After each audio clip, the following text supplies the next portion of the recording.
Kali ini saya akan memasang turbo whistler di Toyota Race saya, guys. Seperti apakah bunyinya dan seperti apakah bunyi yang dihasilkan di Toyota Race. Oke, sebelum kita mendengarkan bunyinya, turbo whistlernya itu dipasang sebelah sini, guys.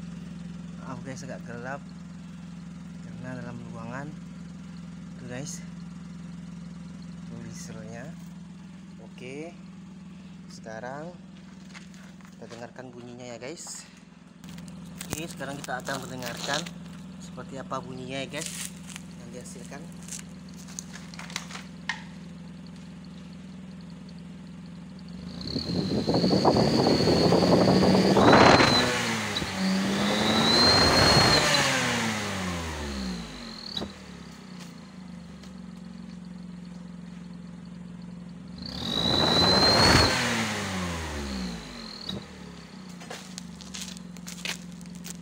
Oke guys, seperti itu bunyinya guys.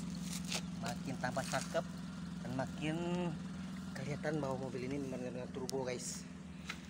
Oke, sekian dulu video dari saya.